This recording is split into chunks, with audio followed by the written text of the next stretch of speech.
Bueno, buenos días con todos y con todas. Bienvenidas. Muchas gracias por estar acompañándonos el día de hoy en esta ponencia que forma parte del encuentro de poesía Paralelo Cero.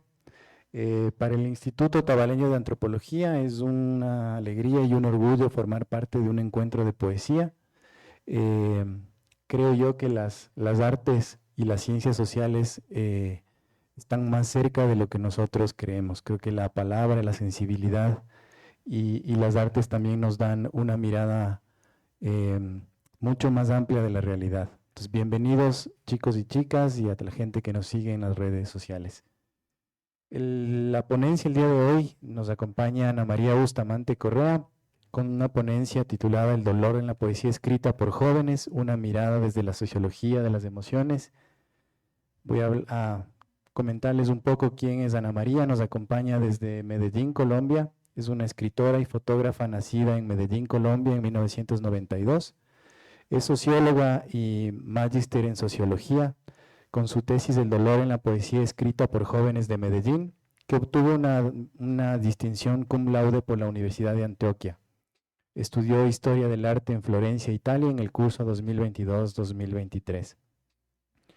Fue ganadora del Premio Latinoamericano de Poesía Ciro Mendía con su libro Nieve, publicado en España por Valparaíso Ediciones en 2022, del Premio Nacional de Poesía Tomás Vargas Osorio con su libro Antes de ser silencio, publicado por Sílaba Editores en 2019, y del Noveno Concurso Nacional de Poesía Héctor Trejos Reyes. Sus poemas han sido traducidos al inglés, francés, italiano y árabe, y aparecen en antologías y medios físicos y virtuales de países como México, Argentina, España, Italia, Emiratos Árabes Unidos, Chile, entre otros. Ha sido invitada a diferentes eventos literarios nacionales, entre los que se destacan la Feria Internacional del Libro de Bogotá, la Fiesta del Libro de Medellín y la Fiesta del Libro de Popayán, e internacionales en países como México, Cuba y España. Sus fotografías han sido publicadas en Polonia y Colombia. En el año 2023 ganó la convocatoria de estímulos de la Alcaldía de Medellín en la línea de literatura con un proyecto transmedia de literatura expandida que vincula poesía y fotografía. Es integrante del colectivo Nuevas Voces, donde ha liderado y acompañado el desarrollo de diversos proyectos artísticos y de promoción de lectura, escritura y oralidad. Actualmente es docente de tiempo completo y coordinadora de semilleros de investigación en la Universidad Salazar y Herrera y es editora de la revista Telúrica. No me queda más que darte la bienvenida, Ana María, a este lugar. Bienvenida, gracias por acompañarnos, por estar aquí y nada, gustosos de escucharte. Bueno, antes que nada, buenos días. Creo que inicialmente tengo que decir que estoy muy emocionada de estar acá. Qué universidad tan preciosa y qué centro de investigaciones tan divino. Estaría encantada de vivir aquí. Bueno, yo trabajo en una universidad donde no tenemos tantos árboles alrededor, así que aquí estoy como, wow, son bien privilegiados y privilegiadas. A Diego, muchas gracias, a Juan, muchas gracias por su generosidad, por acogerme aquí en su universidad, a ustedes por estar aquí, por tener como la voluntad de escuchar y el interés de saber de qué va esto. Y antes de empezar. Sí, yo quisiera decir algo antes de Sí. que empieces, si me permites. Sí. Bueno, hola, yo soy Juan Suárez, tengo el gusto de trabajar aquí en el IOA y también soy coordinador del Encuentro Internacional de Poesía Paralelo Cero, que esta conferencia es parte de ese encuentro. Es un encuentro que lleva haciéndose 15 años en Ecuador. Es considerado ya un festival emblemático del Ecuador, es decir, es un título que se otorga a los festivales con más de 10 ediciones. Y este año tenemos a 66 poetas internacionales dando vueltas por el país, además, y varios de ellos están aquí en Otavalo, en Cotacachi, están en diferentes provincias. En la tarde, aprovecho además para decirlo, tenemos una lectura que será también en este auditorio y están por supuesto invitados, sería un gusto tener su presencia, una lectura de poesía. Y quiero nada más agradecer la presencia de Ana María en todo el festival, pero sobre todo en este momento agradecer las puertas abiertas del IOA, del Instituto Tabaleño de Antropología. A Diego, por supuesto, a su equipo, que es un equipo pequeñito, pero como dice el poeta Gabriel Chávez Casasola, pequeñito pero gigante. Y agradecerles a ustedes de corazón, agradecerles por ese espacio y dejar sobre esta mesa y ante ustedes la idea, el bichito de que debemos conectar más las ciencias humanas, las ciencias sociales con las artes. Ahora es un ejemplo de cómo esto sucede y abrirnos a diferentes partes del mundo, a diferentes sensibilidades y además de agradecer, felicitar al IOA por tener esas puertas abiertas y el trabajo que están haciendo. Así que nada más. Ana María, por favor. Muchas gracias. Bueno, yo quisiera iniciar mencionando con algo que mencionaron los dos compañeros aquí presentes, y es cómo se hace ciencia desde algo que es artístico, cómo se hace ciencia desde algo que es más sensible quizás al alma, si algo como el alma existe o el espíritu existe, ¿cómo hacemos ciencia? ¿Cómo nos atrevemos a preguntar científicamente por este tipo de quizás de necesidades humanas que las vemos a veces tan alejadas de nuestro quehacer científico? Y allí me encontré, digamos que muchos años de mi vida con esta pregunta fundamental. Como escritora siempre he tenido esta necesidad de pensarme en las artes, pero como esta formación científica, yo soy socióloga de formación, como ya escucharon, digamos que allí tenía como ese reto de cómo vinculo esto. Y inicialmente tendemos a pensar que no se puede hacer ciencia o no se puede preguntar científicamente por cosas que son artísticas o por preguntas o curiosidades de la vida cotidiana, y todo lo contrario. Todas las cosas, las acciones, las prácticas humanas tienen que tener un énfasis en lo científico. Si estamos hablando de antropología, si estamos hablando de sociología, de las ciencias sociales y las humanidades, tenemos que saber que hay un componente que vincula esas prácticas con una necesidad de estudiarlas, cómo nos vinculamos, cómo nos conectamos, qué nos preguntamos sobre esas prácticas y qué respuestas nos damos allí. Antes que nada, quisiera también mencionar que la sociología es una ciencia que más que respuestas nos permite es preguntarnos el mundo, cómo se compone, preguntarnos cómo hablamos lo que hablamos, qué palabras utilizamos para comunicarnos, por ejemplo. Y allí me encontraba yo cuando empecé a vincular el hecho poético. Ya vamos a hablar más adelante un poco sobre esto del hecho. Empecé a decir, bueno, ¿y cómo hago de la poesía un interés sociológico? Pero ¿y qué hay allí en la poesía? ¿Qué me puede brindar el poema? Digamos que en todas sus virtudes que tiene, todas sus exploraciones, ¿yo cómo puedo analizar eso? Y me encontré con algo, y es que la pregunta que siempre tenía desde la sociología sobre la poesía era ¿cuáles son esas emociones que se vinculan? Pero ¿cómo llamamos lo que llamamos? ¿Cómo vinculamos esas emociones y qué nombres le ponemos a esas emociones? Porque para decir amor ponemos quizás fuego, ¿cierto? Yo me empecé a preguntar eso, ¿sí? Y esa pregunta por el lenguaje la abordé sociológicamente. Entonces aquí surge esta investigación que desarrollé.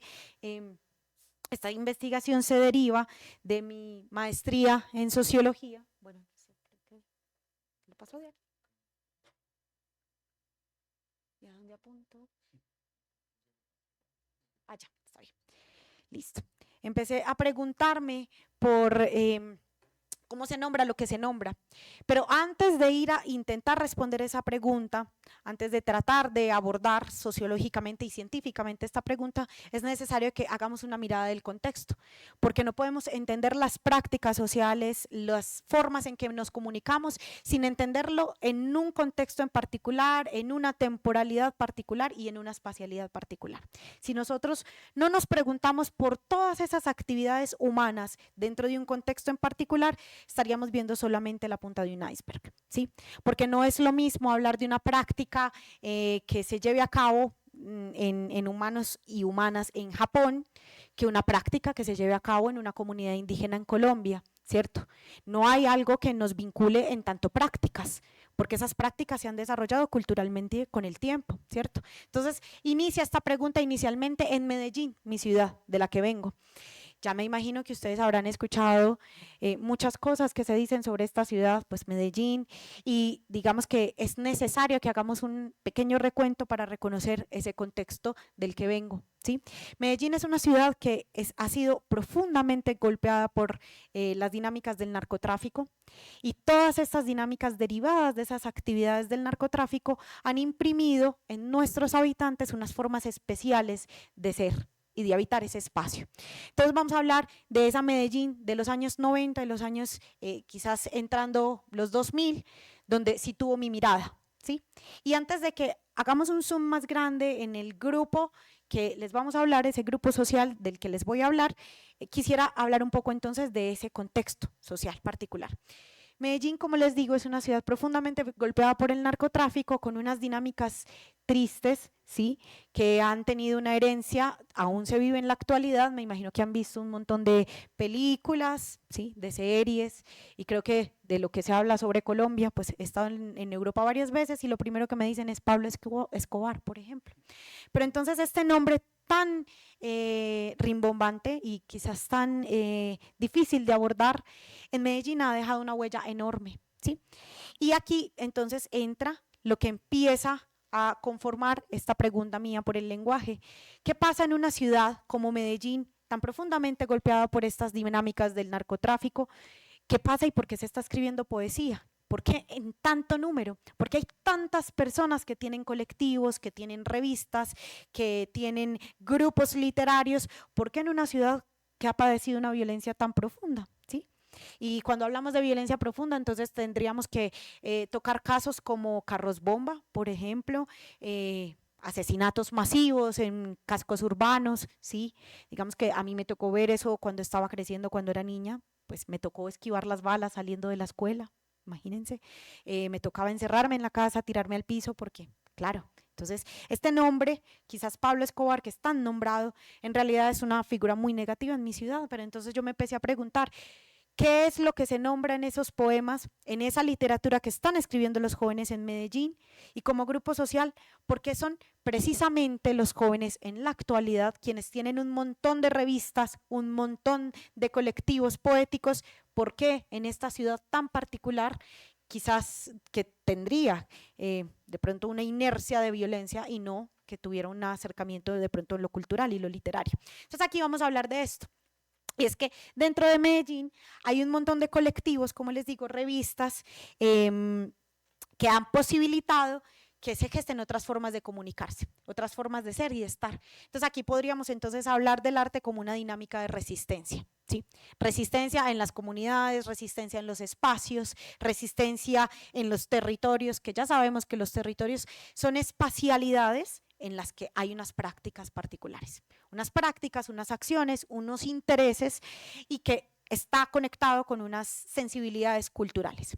Entonces no podríamos hablar de que esa escritura de Medellín es la misma escritura que se da en otras partes, porque entonces estamos hablando de un contexto particular, de una temporalidad, de una espacialidad que imprime dentro de sus habitantes unas formas de ser y de comunicarse. Entonces yo empiezo a notar que pese a todo este panorama que ya les relato, hay un montón de elementos que se repiten mucho en la poesía, en los poemas, y yo dije, venga, ¿por qué se repite tanto unas formas de nombrar? No sabía todavía en ese momento a qué obedecía, porque tantas veces se hace alusión como a un tipo de emoción. En ese momento no lo había denominado, cuando empezó la investigación todavía no me había acercado a definir esa emoción, pero había, digamos que un interés mío para entender esos códigos, o sea, cómo ciertas emociones yo sentía que se repetían.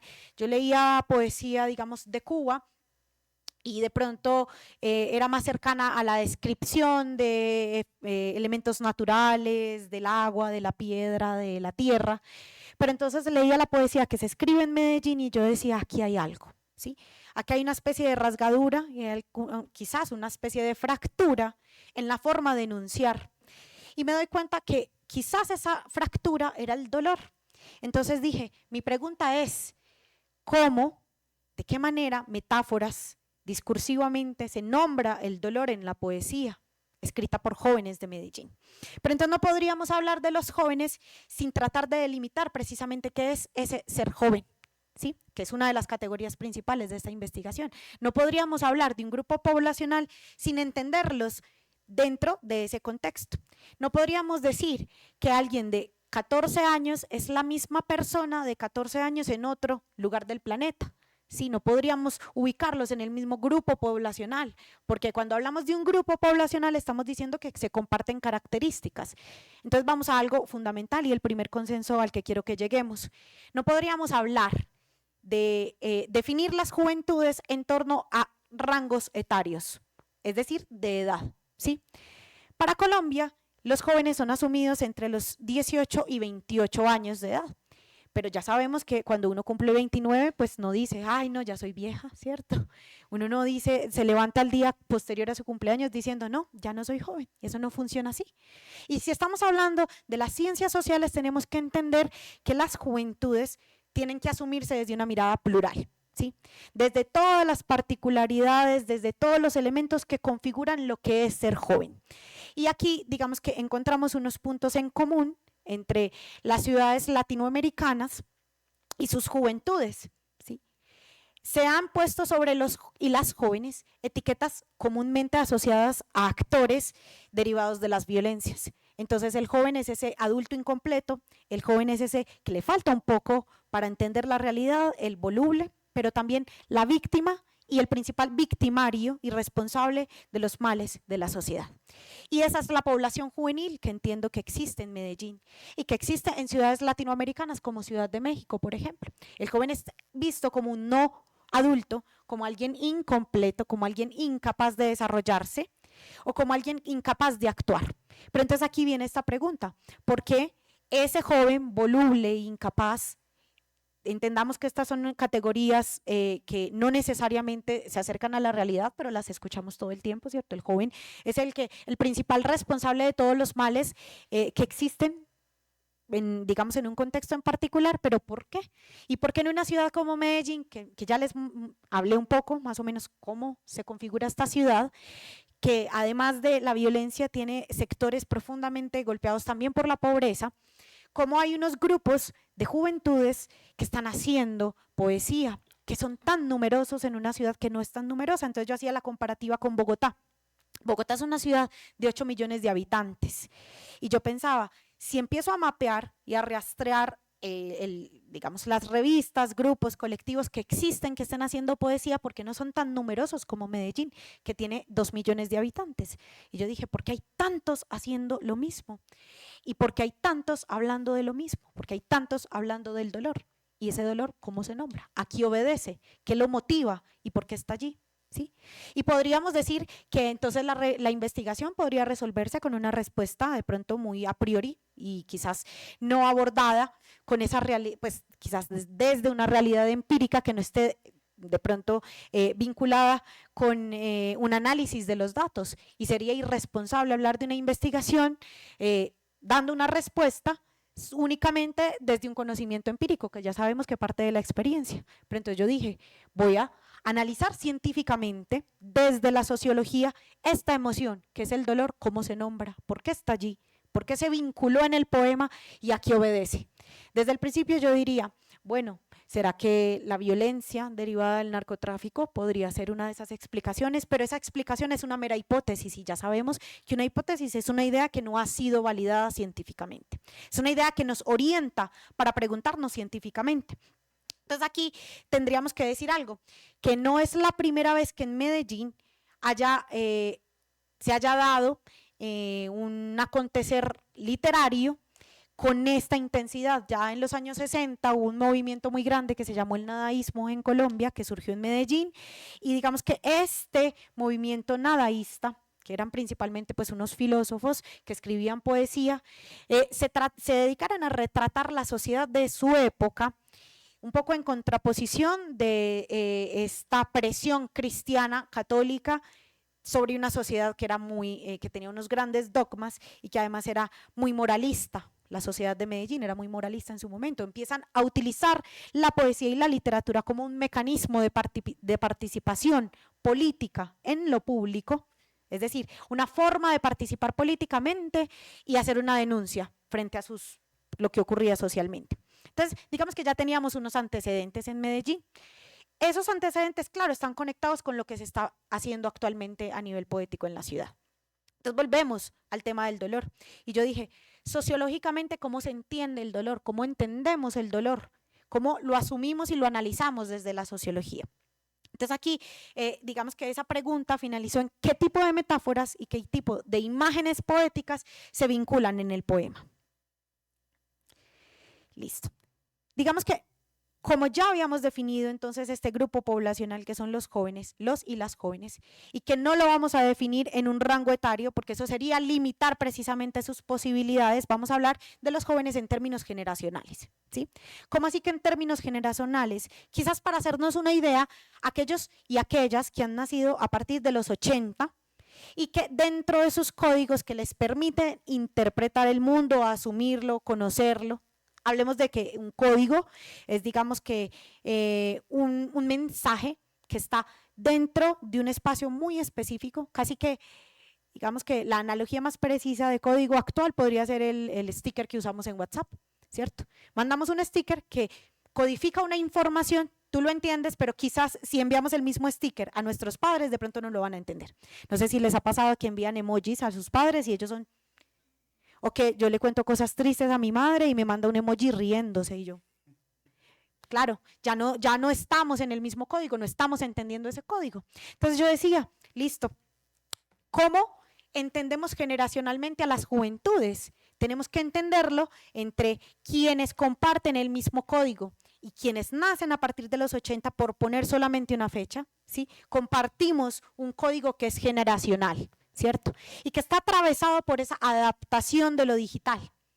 Tenemos un dominio de lo digital y eso ya nos sitúa en una, digamos, asumir un código muy particular que otros grupos generacionales ya no tienen. Entonces vamos a definir a las juventudes en términos de quienes nacen quizás a partir de los 80, puede ser antes, puede ser después, porque ya dijimos que no lo vamos a definir en términos etarios, porque eso sería limitar la concepción de lo que es ser joven, porque vamos a hablar es de juventudes, ¿sí? No de una juventud, porque son plurales, porque tienen diferentes formas de entenderse, de comprenderse y que además dominan un código particular. El código que a mí me interesó en especial fue el dolor vinculado en ese poema. Entonces vamos a entender digamos que la metáfora en sí dentro del poema como un código, ¿sí? Como un código que se lee, que se interpreta, que se asume. Parecido a lo que, digamos, asumimos desde el símbolo, ¿cierto? Esa información que está allí puesta quizás en una especie de código que entendemos e interpretamos de acuerdo a nuestro punto de enunciación, ¿cierto? Entonces volvemos a lo que les decía al principio, no podríamos hablar del entendimiento de este mismo código si nos vamos a otra latitud del planeta, que no comprenda lo juvenil, que no comprenda el hecho poético dentro de su contexto particular. Y ese contexto nos habla de una espacialidad, es decir, de una territorialidad en la que se ejercen unas prácticas y de una temporalidad, ¿cierto? Entonces estamos hablando de quienes nacieron a partir de los 80, que vivieron su niñez en los 90 o adolescencia e inicio de los 2000, ¿cierto? Estas personas son las que están creando poesía en este momento con tal furor en la ciudad. Entonces, si entendemos el hecho poético, vamos a tratar de analizarlo desde la sociología. No podríamos definir la poesía si no definimos qué es ese código, cómo lo entendemos. Y vamos para eso a hablar de uno de los grandes teóricos sociológicos, de la sociología, que es Emilio Durkheim, que quizás de pronto lo han escuchado nombrar. Durkheim define hecho social como todo ese tipo de cosas que ocurren pese a que el individuo quiera o no. Es decir, la existencia de un individuo es muy pequeña para controlar lo que sucede en una estructura mucho más grande, ¿sí? Entonces, cuando hablamos de esto decimos, bueno, pero ¿y eso cómo se conecta con la poesía o con la literatura? Vamos a hablar entonces de que la literatura es un hecho social. Ocurre, queramos o no. Ocurren movimientos, sea que nos gusten o no, ¿cierto? Movimientos literarios. Entonces allí centré yo mi análisis. Yo dije, si la poesía es un hecho social, yo quiero analizar dentro de ese hecho social, ese código que es el dolor, que se inscribe en el poema, ¿cierto? Esa codificación especial que se hace del dolor, esa forma de enunciarlo directamente. Entonces aquí empieza digamos, como todo el despliegue metodológico que hago dentro de la investigación. Ya sabemos que es fundamental que cuando estamos hablando de investigación, hacer énfasis especial en cómo metodológicamente abordamos ese objeto de estudio, porque no puede ser simplemente resolver esa pregunta inicial, esa pregunta de investigación inicial que les decía anteriormente, con una revisión de pronto únicamente empírica de mi experiencia, sino que yo tengo que analizar eso a la luz de unos datos que sean objetivos y que no parta de mi subjetividad, que no parta de mis gustos o de mis intuiciones, porque tengo que alejarme de eso. Y esto es un poco de lo que nos dice Emilio Durkheim en su obra. Para analizar lo social, para entender los fenómenos sociales, hay que extraerse de ellos y verlos como un objeto, como una cosa, para poderlos comprender. Entonces aquí, dentro de la metodología tenemos una estrategia narrativa con un enfoque hermenéutico, porque lo que nos interesa es entender precisamente digamos, cómo se entienden esas emociones que se vinculan en el poema, cómo las analizamos, pero cómo interpretamos esa emoción, ¿sí? En este sentido, hubo 4 etapas importantes dentro de este despliegue metodológico. La primera fue ese rastreo de grupos literarios. Ya les hablé que yo ya había identificado que en Medellín había un montón de gente haciendo cosas, que yo decía, venga, pero ¿por qué? Esa fue una de las primeras preguntas, ¿por qué en una ciudad como esta, tan difícil, hay gente haciendo tantas cosas? Y entonces hice un rastreo inmenso de grupos literarios. Claro que no pude dar, digamos que un panorama general o completo, porque mientras, digamos, estemos hablando acá, no sabemos si ya están surgiendo nuevos grupos. Entonces no podríamos hablar de una totalidad, sino de un mero acercamiento a un mapeo o a un rastreo de grupos literarios. Y ahí, entonces, digamos que encontré un montón de gente, mapeé un montón de gente en Medellín que estaba escribiendo, gente joven, ¿sí? Ahí encontré alrededor de 250 jóvenes que habían publicado en Medellín o que se habían autopublicado, que tenían libros publicados, y yo dije, es un número grande para una ciudad tan pequeña, pues en un grupo tan reducido como el juvenil, que ya estábamos hablando de que hay unos rangos más o menos para entenderlo, pero ¿y por qué? ¿Cierto? Entonces ahí yo dije, yo necesito aplicar unos instrumentos y unas herramientas de recolección de información precisamente para hacer esa lectura de esos datos, porque yo dije, si quiero entender el dolor, cómo se enuncia en el poema, entonces yo tengo que metodológicamente desplegar unas herramientas que me permitan hacer esa lectura. Entonces aquí tuve una aplicación de entrevistas y recolecté todos los poemas que pude de estas personas. Me centré especialmente en entrevistar a 22 de esos jóvenes, 22 que lideraran los grupos que ya les estaba mencionando, que tuvieran una revista o tuvieran de pronto un colectivo o un grupo literario y que se dedicaran a hacer actividades en la ciudad. Entonces entrevisté a una persona de cada uno de esos grupos. Y digamos que después hice una sistematización completa de esas entrevistas. Ya sabemos que cuando tenemos unos datos necesitamos analizarlos, ¿cierto? Pero ese análisis no puede ser subjetivo. Entonces, claramente, pues, creé unas categorías analíticas que me permitieran agrupar la información que recogí dentro de esas entrevistas, ¿sí? Y finalmente la interpretación. Ya nos vamos a detener un poco en cuáles fueron, digamos, esos hallazgos que a nivel metodológico pude vincular con esa teoría, pero para eso quiero conectarles con algo. Bueno, ya estamos ahí. Listo. Si nosotros ya definimos qué son las juventudes en Medellín, como les decía ahorita, ya eso nos sitúa en un contexto en particular, ¿cierto? Una ciudad. Pero entonces, ¿cuál es ese vínculo entre poesía y sociedad? Y aquí hay algo fundamental. El autor no puede separarse de su obra. Autor y obra son una unidad indivisible, ¿sí? Y asimismo, como autor no puede separarse de su obra, esa obra no puede separarse de su contexto social. Son también una unidad indivisible, ¿sí? Entonces, casi que la literatura o el hecho literario es un reflejo, un espejo de lo que ocurre socialmente. No podemos escribir de cosas que no nos antecedan, no podemos hablar lo que no existe, ¿cierto? Entonces lo que ponemos en ese hecho literario son cosas que socialmente hemos aprendido, son aprendizajes previos, ¿sí? Entonces el individuo no puede separarse de su contexto, así como su obra no puede separarse del contexto del que surge. Entonces aquí vamos a conectarnos con estas dos grandes categorías que a mí me interesaban. Vincular el hecho poético y el dolor. ¿Cómo se conecta?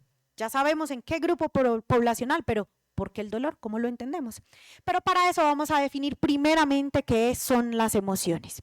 Y para esto quiero traerles a una autora maravillosa que se llama Eva Illouz. Eva Illouz propone que para el abordaje y el entendimiento de las emociones tenemos que entenderlas como una especie de energía que impulsa la acción, ¿cierto? Hay algo allí como si un color, digamos como una especie de color que otorga a la acción algo particular, ¿cierto? La impulsa, la motiva, la condiciona de alguna manera. Eso es la emoción, ¿sí? Desde la sociología. Una especie de emoción una especie de energía que impulsa cualquier tipo de actividad humana. Para la sociología la entendemos así. Para el abordaje, por ejemplo, de lo juvenil, que aquí pues ya estamos viendo una de las autoras más fundamentales que trabaja en esta investigación, que es Rosana Reguillo. Ella es una mexicana juventóloga que precisamente me da a mí las herramientas necesarias para entender esa categoría de lo juvenil, esto qué es, quiénes son estas personas, cómo las entendemos dentro de un contexto particular. Y vamos entonces a la otra categoría fundamental, y es la sociología de la literatura. Y para eso tenemos un autor que es de los más valiosos que tiene la sociología, que es Goldman. Y él habla de la conciencia colectiva, ¿sí? Él dice, no podemos saldar cualquier pregunta de lo literario basándonos únicamente en la vida social y la vida social vinculada en lo literario. Esto sería muy sencillo, analizarlo allí como la vida social y la vida social en lo literario. Él dice que no, que hay categorías que obedecen a estructuras que son mentales, es decir, que están primero en la conciencia colectiva de los individuos que componen las sociedades y que después sí podríamos estar hablando entonces de un hecho literario, ¿cierto? Entonces Goldman nos ayuda a comprender cuál es entonces ese vínculo que hay entre la poesía y finalmente la sociedad, ¿cierto? Y es precisamente esa estructura mental que antecede la escritura del poema o la escritura literaria. Entonces, esta conciencia colectiva, digamos que hay una forma de asumir particular la ciudad que podríamos hablar de esa conciencia colectiva. Entonces, aquí podemos empezar con el segundo consenso. El primero, acuérdense que era, no vamos a hablar de los jóvenes y las jóvenes en términos etarios, sino que vamos a hablar en términos generacionales. El segundo consenso es que existe una conciencia colectiva sobre la ciudad. Esto, digamos que este segundo consenso, llegamos a él a través del análisis de los datos que nos dieron estas entrevistas semiestructuradas que aplicamos, ¿sí? Hicimos unas entrevistas y entendimos que hay una forma muy particular de asumir la ciudad y que la ciudad está presente en todas formas de enunciación en el hecho literario de la ciudad de Medellín. En todas partes está la ciudad es protagonista y hay una conciencia colectiva frente a esa ciudad que nos sitúa en un lugar muy particular que es el dolor, ¿sí? ¿Cómo se siente esa ciudad dolorosa? Nos conectamos entonces aquí con algo que les decía al principio. Acuérdense que todas esas vivencias externas a un individuo condicionarán la forma en que ese individuo se comporta más adelante, ¿cierto? O influirán en esas formas de comportarse y de accionar, ¿cierto? Entonces, toda esta vivencia de la Medellín violenta de los 90, de los años 2000, ¿sí? Esta herencia de los carteles de droga, yo digo aunque en realidad solamente era uno, digo es porque también en la ciudad de Cali hubo un cartel muy grande, muy importante en Colombia, pero el de Medellín era el de Pablo Escobar, ¿cierto? Entonces, como la vivencia de esta ciudad, de los carteles, de esa violencia heredada de los carteles, implicaba una forma de transitar o una conciencia colectiva frente a esa ciudad, y era el dolor, la ciudad dolorosa, la ciudad sufriente, la ciudad como escenario en el que se desarrollan todas las acciones humanas, pero que está sufriente, como una herida abierta, ¿cierto? Que está siempre en el poema. Entonces, casi que este fue el primero de los de esos hallazgos importantes que tuve en la investigación, porque la ciudad es tan protagonista. Yo no pensé que fuera a salir, ¿cierto? Que solamente los datos o el análisis de los datos me lo permitió entender. Y aquí llegamos también entonces a un elemento que me interesaba aún más. Si me estaba haciendo esta pregunta por el dolor, entonces yo decía, ¿cómo entendemos el dolor? Pero el dolor, ¿qué es? ¿Qué es para estos jóvenes? Acuérdense que tenemos que analizar todas las realidades sociales dentro de su contexto particular. No podríamos hablar de que el dolor o que la forma de nombrar el dolor es la misma en toda la historia de la literatura universal. No podríamos hablar de eso, sería muy injusto e irresponsable si estamos hablando científicamente. Entonces decimos que el dolor para este grupo poblacional en particular es un vacío, una ausencia de algo. Y está conectado también, primero, por esa ciudad dolorosa, por esa ciudad que imprime unas sensibilidades especiales, que es peligrosa, que su tránsito se complejiza, que nos tocó presenciar acontecimientos muy violentos, y que entonces hay una conciencia colectiva frente a esa ciudad, y esa conciencia colectiva es ese dolor. Y ese dolor entonces lo entendemos como un vacío, como una ausencia de algo, como algo que no está lleno, ¿cierto? Que no sé cómo nombrar. Yo pensé que iba a, digamos allí, respondiendo un poco a esta pregunta, que iba a llegar como a respuestas tipo el dolor como oscuridad, ¿cierto? Pensé que me iban a responder este tipo de cosas y no. Siempre la pregunta por el dolor era un vacío. Cuando le pregunté abiertamente a los poetas, claro, o sea, cuando estaban utilizando el instrumento de la entrevista semiestructurada, en un primer momento yo no les abordaba mencionándoles que mi interés era el dolor, nunca les mencioné, ¿cierto? Para no sesgar los datos, simplemente les preguntaba qué emociones creían ellos que se vinculaban en los poemas. Casi todos coincidieron con el dolor. Entonces aquí yo decía, bueno, la hipótesis inicial que yo tenía no estaba tan descabellada, ¿cierto? Cuando les preguntaba, listo, ya que me mencionas el dolor, ¿cómo lo nombras tú? Para ti, ¿qué es el dolor?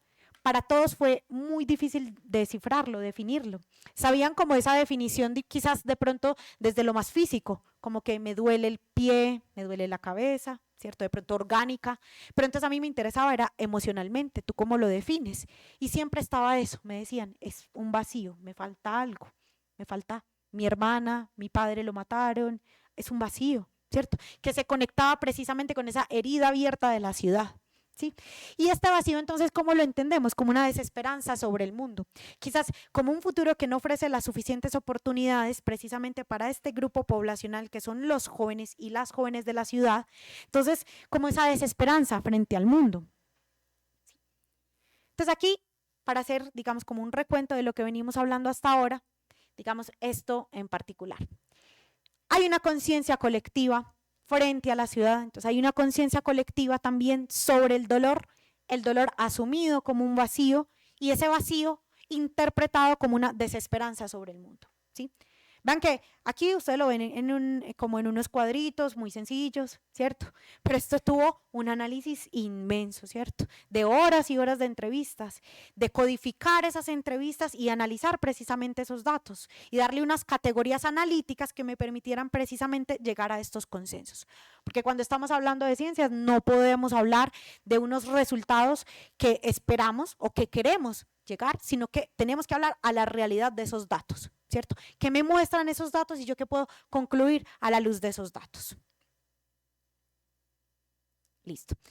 Aquí les muestro un poco ese mapa de actores de esas entrevistas semiestructuradas que realicé y digamos que inicialmente fue un rastreo en redes o en páginas web para después conectarme con los líderes integrantes de estos grupos, de estos colectivos, para identificar sus principales actividades. Ahí fue donde me di cuenta, están haciendo un montón de cosas, hacen recitales, hacen encuentros de poemas, se toman las calles, salen a protestar, ¿cierto? Entonces aquí la poesía con su característica de denuncia, ¿cierto? Con su virtud de denuncia, de siempre casi tener un código que se inscribe en lo social, pero que me permite a mí contar cosas que quizás de otro lenguaje más directo, cotidiano, no pasaría tan desapercibido. La poesía tiene esa cualidad, ¿cierto? Si habláramos de una denuncia de pronto más directa, si lo publicamos en un periódico, en un artículo periodístico, venga, va a caer un montón de gente, quizás hasta podría reproducirse más violencia o finalmente pues se podría producir un rechazo. La poesía, al hacer una forma de organización tan especial del lenguaje y permitir unos códigos dentro de ese lenguaje, permitió camuflar esas denuncias. Entonces allí había una colaboración también con otros grupos y finalmente, a partir de esa colaboración con esos grupos, surge la publicación o la producción literaria. Entonces este es como el mapa de actores de Medellín, de los digamos, de los jóvenes que están escribiendo en Medellín. Bueno, aquí les quiero hablar un poco más o menos de cómo sistematicé precisamente todos estos elementos que se vincularon en las entrevistas, porque esto también se contrastó con un análisis de sus poemas, ¿cierto? Yo a ellos mismos les pedí que me enviaran una selección que ellos consideraran de poemas, ¿cierto? Donde ellos consideraran que abordaran particularmente sus emociones, no les dije cuál, precisamente porque quería mantener una objetividad, no quería sesgar precisamente ese tipo de escritura, sino que ellos voluntariamente me enviaran lo que quisieran, y de aquí entonces salen estas subcategorías que me permitieron el análisis. Entonces aquí están categorías como temas que vinculan su poesía, la formación, sus emociones, qué publicaciones tiene, la influencia de la poesía, de la ciudad en su poesía, por qué empezó a escribir, el lugar de nacimiento y de procedencia. Bueno, digamos que todo este tipo de elementos que ven aquí los vinculamos a estas entrevistas semiestructuradas. Y finalmente, para poder hacer un análisis del dolor como categoría analítica fundamental, que ya sabemos que el dolor explicado como una emoción desde Eva y Lowe's, que es una energía que se le brinda a la acción, ¿cierto? Eso es la emoción. Entonces, analizar ese dolor, ¿qué es? Esa emoción en particular, ¿qué es? ¿Cómo lo hago? Entonces, yo aquí empecé a poder sistematizar. Entonces, tomé unas categorías que son como las metáforas sobre el dolor, palabras que más se repiten dentro de esos poemas, esas temáticas que se repiten, esas temáticas sobre qué, esa pregunta de sobre qué, los lugares que aparecen en esos poemas, la corporalidad, este montón de cosas emergió precisamente a raíz de esas entrevistas y del análisis de esos poemas. Para ir cerrando y concluyendo, entonces hay unos elementos en particular. Los jóvenes poetas de la ciudad de Medellín comparten una emoción que es vinculante, el dolor. ¿Cómo así que es vinculante? Ha permitido que se conecten unos con otros, ¿cierto? Que los grupos se intersecten entre ellos, que se lean entre ellos, ¿sí? En este sentido, la poesía se configura desde lo más profundo de las emociones humanas y, por tanto, sociales. No podríamos entender las emociones humanas si no asumimos que son sociales. En este sentido, es una fotografía emocional de un contexto social o de un grupo determinado, ¿cierto? Volvemos a lo que decíamos al principio, no podemos entender una realidad particular dentro de su contexto particular, tenemos que entenderlo dentro de su grupo determinado. El dolor como una conciencia colectiva cíclica, es decir, impulsa el poema, pero también condiciona la reproducción de nuevos poemas. Como que el poeta leí un poema que digamos que imprime esa energía para la acción, entonces escribe y así sucesivamente, ¿cierto?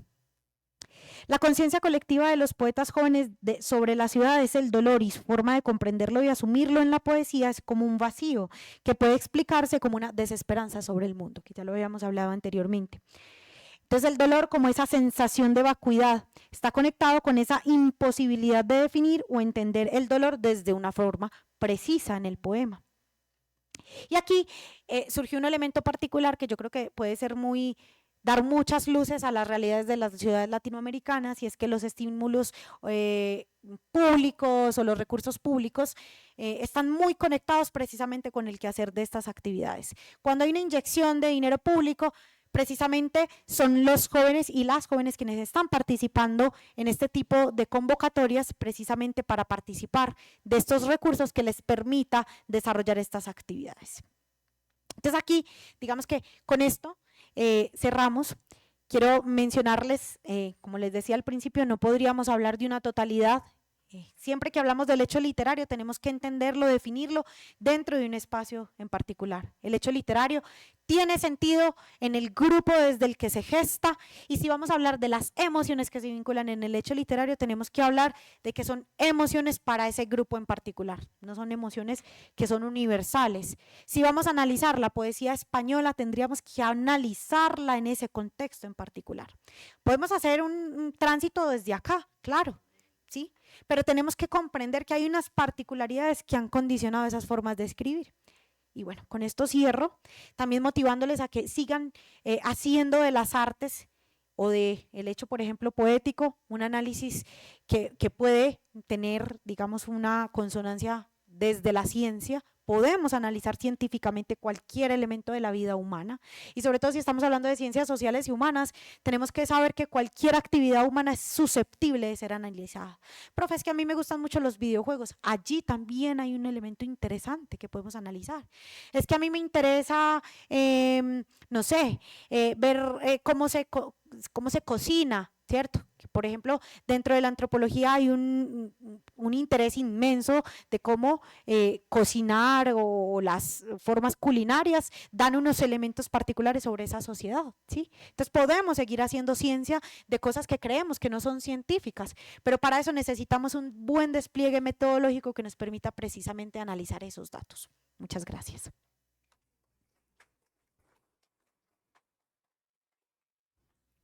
Muchísimas gracias, Ana María. No sé si alguien tiene tal vez alguna pregunta a la gente del público. O comentarios. Comentarios. O Juan. reclamos. O Juan, hate. ¿tú alguna pregunta? Válido también. Ándele. Yo tengo una pregunta, que es un poco al contrario de los hallazgos que has hecho eh, y que insististe mucho en Medellín, que es una ciudad pequeña en relación a Bogotá, que no es un centro de producción literaria. De hecho, creo que estamos más identificados con Medellín que con Bogotá en las provincias, en Ecuador también, porque Bogotá es muy cercano a Quito, de hecho, incluso en estructura de ciudad. Em, y has insistido en que se produce mucha poesía en Medellín. Y es muy curioso el que en ese contexto, en una ciudad que es relativamente pequeña, distante de la capital, se produzca mucha poesía. Y tú has encontrado las razones por las cuales esta incidencia y esta conciencia colectiva de la ciudad y el dolor de la que hablabas. ¿Es posible hacer un trabajo de continuación eh, o un trabajo paralelo a tu trabajo del por qué en una ciudad no se produce? Por ejemplo, yo pienso aquí, en Otavalo, en el mismo rango generacional que tú has hablado, la producción literaria de colectivos, de revistas, de publicaciones es casi nula en el mismo rango generacional del que has hablado.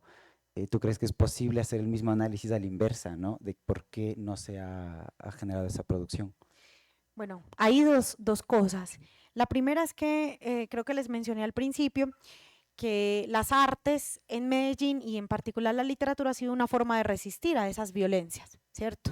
Entonces casi que una ciudad muy dolorosa, con unas dinámicas bien violentas, ¿cómo hacemos contrapeso a esa violencia? Entonces nos vamos a agrupar en los barrios, en las comunas de Medellín que han sido tan golpeadas y tan vulneradas, ¿cómo nos juntamos para cambiar el asunto? ¿Sí?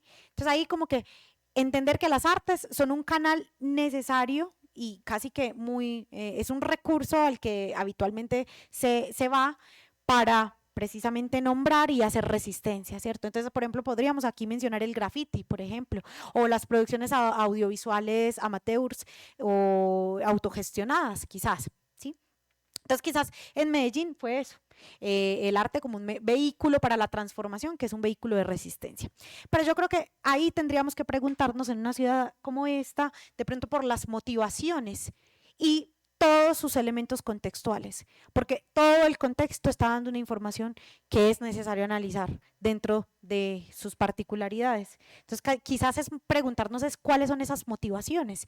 Y la pregunta sería, ¿por qué en una ciudad como esta, ¿cierto? Y quizás como otras de Latinoamérica, no se dio un boom tan importante, o bueno, tan agudo como se dio en Medellín, ¿cierto?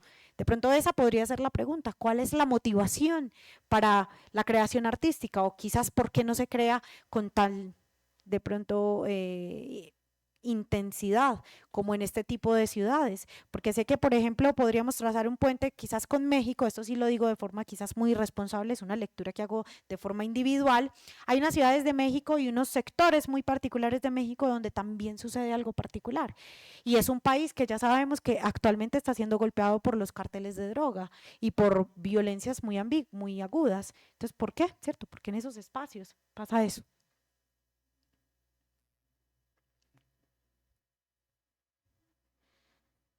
¿Alguna pregunta tal vez del público? ¿Algún comentario? Yo quisiera hacerte una pregunta cortita, muy sencilla, pero creo que compleja a la vez. ¿Cuál es la función de la palabra para enunciar las emociones? ¿Qué crees tú desde la poesía, también desde tu lado de poeta? ¿Cuál es la función de la palabra primero en nuestra sociedad y sobre todo en enunciar estas emociones que muchas veces la palabra probablemente queda corta, el sonido queda corto en general? Entonces, esa es un poco mi pregunta más conceptual, tal vez. Bueno, tendríamos que decir que inicialmente la palabra es esa microestructura del lenguaje. Y como es una microestructura a su nivel más micro, estamos hablando de que es un código. Es decir, las palabras no son las cosas, las palabras son la representación de las cosas, ¿cierto? A esto le llamamos botella de agua, ¿sí? Pero si vamos a pensarnos, este objeto como tal no es botella de agua, esto es un objeto, ¿cierto? Las palabras no son las cosas, las palabras son la forma en que nos acercamos a esas realidades. Entonces ahí podría decirte quizás que su función podría ser ser un vehículo precisamente entre la cosa y su representación, ¿cierto? Si estamos hablando, por ejemplo, de las emociones y de esa función, permite entonces retratar esas emociones. ¿Sí? Así, quizás similar a esa función social que cumple las artes en nuestra cotidianidad. Cuando decimos función social, a veces se entiende como que fuera algo que se quiere, ¿cierto? Como que la función, entonces todos queremos que sea esta la función. No, es que hay unas consecuencias de todas las actividades humanas, queramos o no, ¿cierto? Entonces yo creo que esa sería la función de la palabra, conectar la cosa con su significado, ¿sí? Conectar esa emoción con su representación.